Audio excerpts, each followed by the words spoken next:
நம்முடைய திருச்சபையில் வந்து அதிகாலை இந்த கொரோனாவுக்கு முன்னாடி பார்த்தீங்கன்னா டெய்லி அதிகாலையில் ஒரு ஜபம் நடக்கும். இது உயிர் உள்ள ஒரு சாட்சி.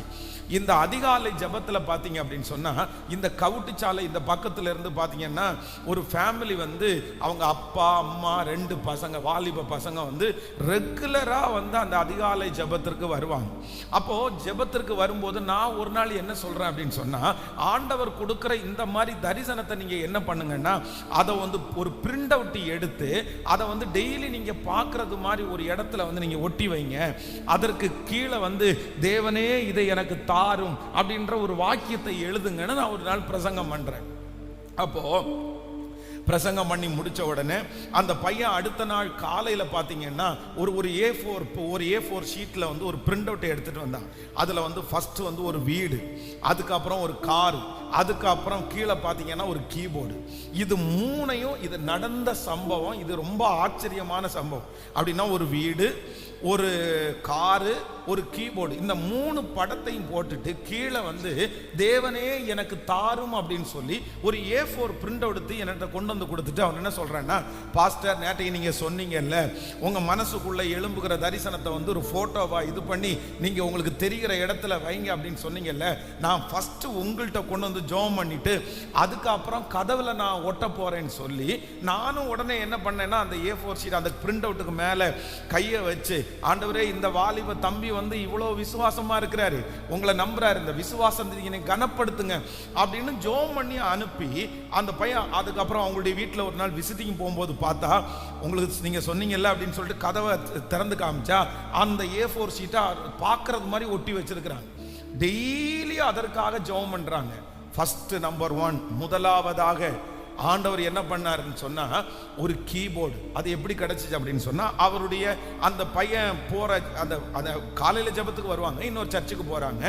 அவங்க சர்ச்சுக்கு போற ஒரு பையன் வந்து ஒரு புது கீபோர்டை வாங்கி 9 மாதமா 2 நாள் தான் வாசிச்சிருக்கிறான்.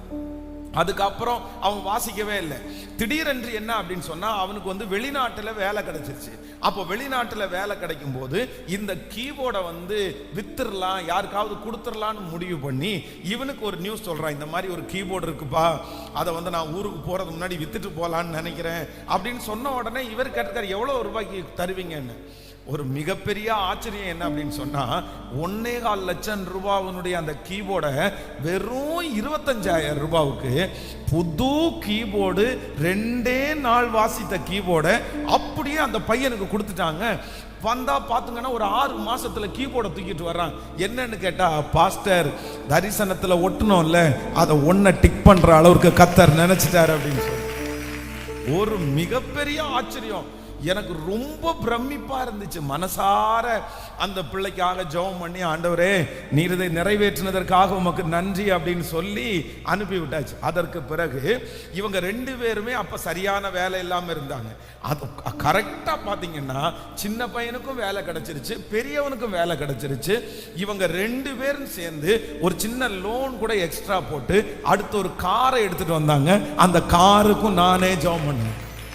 ஐயோ, மறக்கவே முடியாத சாட்சி. 3வது அவங்க பெரிய ப்ராஜெக்ட், ஒரு வீடு.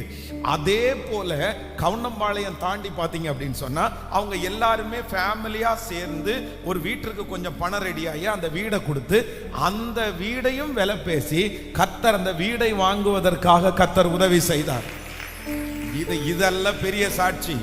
அவன் வந்து அந்த கீபோர்டை வச்சு தரிசனத்தை வச்சு ஜெபம் பண்ணான் பாருங்களேன். இன்னைக்கு ஒரு மிகப்பெரிய மியூசிக் ஷாப்புக்கு அவன் ஓனரா இருக்கிறான். மியூசிக் ஷாப்புக்கு அவனுடைய கடையிலே இருக்கிற மியூசிக் பொருள் மட்டும் பார்த்தீங்கன்னா கிட்டத்தட்ட 50 லட்சம் ரூபாய்க்கு மேல பொருளை வந்து அவருடைய கடையில் வச்சிருக்கான்.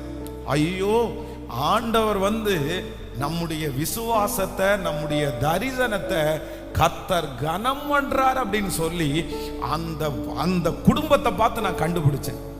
உண்மையிலே தம்முடைய நாமத்திற்காய் காண்பிக்கிற அன்புள்ள பிரயாசத்தை மறந்து விடுவதற்கு அவர் அநீதி உள்ள தேவன் அல்லவே அல்ல.